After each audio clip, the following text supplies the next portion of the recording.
Most PS5 users are getting one crucial setting wrong, and you're probably one of them.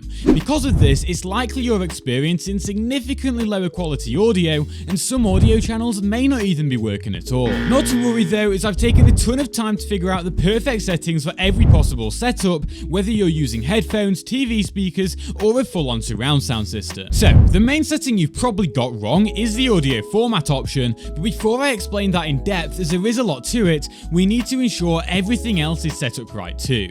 So first, go to your PS5 settings, then sound, and then down to the audio output tab. If you're using a soundbar or surround sound setup, you'll want to change HDMI device type to match it. Oh, and on that note, if you are connected via ARC, make sure eARC is enabled on your TV if it's supported and if your audio devices support it too. Next, you want to go down to the number of channels and set that to match your speaker setup.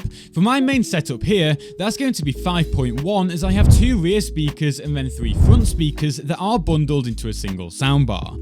These all then connect to a subwoofer which also acts as the AV receiver. If you have more speakers than this connected or even ceiling channels, you'll instead want to use 7.1, and if you are just using a single soundbar, simply keep it at 2.1. Oh, and let me know what sound setup you're using in the comments. I'm genuinely curious and I'll be sure to give all of you who do that a heart. Anyway, with that set, go back up to the adjust speaker positions option and move the speakers to roughly how they are positioned around you when you're sat playing a game. My TV's in the corner of the room, so I'm much closer to the front channels and rear right channel than I am to the rear left, so this is going to help directional sound be even more accurate. In my AV receiver settings, I have also bumped up the volume of that rear left speaker to ensure it feels like I'm of a similar distance from it as I am from the others, so that might be something you want to do too if you are in a similar position. With all that done, we can now move on to arguably the most important setting, which is actually the one most people get wrong.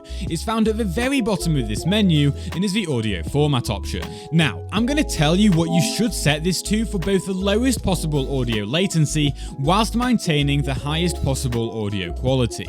Please make sure you're paying full attention here as there's a lot to go through and you need to make sure you're definitely choosing the right option for your exact setup. To start with, let's go through the scenarios where you'll want to use linear PCM, and that's going to be if you're using any of the following setups. 1. A soundbar or AV receiver that's connected directly to the PS5's HDMI port. 2. An AV receiver connected to the TV via eARC and then from a TV to the PS5. Again, that's if it's specifically via eARC. If you're just using standard ARC, then this is not the right setting as standard ARC can't pass more than 2 uncompressed channels to your speaker system. 3. A 2.1 channel speaker setup connected via either ARC or eARC. And lastly, option 4, which is if you're using internal TV speakers. Oh, and I should mention here that if you are using those, you should also try setting up a 3D audio for TV speakers option and keep that enabled if you think it sounds better.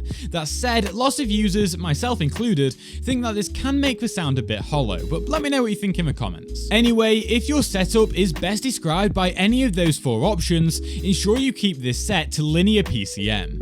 This will give you lossless, uncompressed audio across all the available channels whilst ensuring the lowest possible latency, so it's literally the perfect setup for a PS5. It's also critical that in your TV settings, you set the HDMI input format to PCM, otherwise you still won't be getting the best quality. Oh, and do note that if you ever use your PS5 to consume media such as Blu-rays, you should set the audio format to linear PCM in the player settings if that option is available for whatever you're watching. Now, if you aren't using any of those setups I described though, then the linear PCM option will actually hurt your audio experience, so you need to use one of the other options if you're using either 1. A soundbar or AV receiver connected to your TV via the traditional ARC setup that is then using more than 2 channels, or 2. A speaker setup with ceiling speakers, so different height channels regardless of how it's connected. Then when it comes to choosing between Dolby Atmos, Dolby Audio and DTS, it mainly depends on which your audio system supports. If you have ceiling speakers or height channels, then absolutely use Dolby Atmos.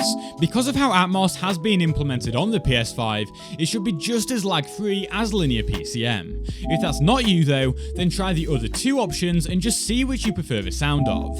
Neither Dolby Audio or DTS are straight up better than the other, and it is purely personal preference. For me though, I have to use Dolby Audio as the speakers in my gaming room don't support the DTS codec. Oh, and it's critical that if you are using any of these three options, that your display's HDMI input format for your PS5's port is set to bitstream, otherwise this still won't work properly. I should also mention that if you are using either of those two setups and you ever use your PS5 for media playback, you'll want to ensure the Blu-ray player is using bitstream as the audio format instead of Linear PCM, and when using apps, use a Dolby or DTS format where possible. And there we go, with all that done, you'll now be getting the best quality directional sound from your external speaker setup that's possible, whilst maintaining minimal latency. Anyway, it's now super important that we ensure you're getting the most out of your headphones too, as you won't be doing by default. To do that, it's essential that you enable and personalize 3D audio.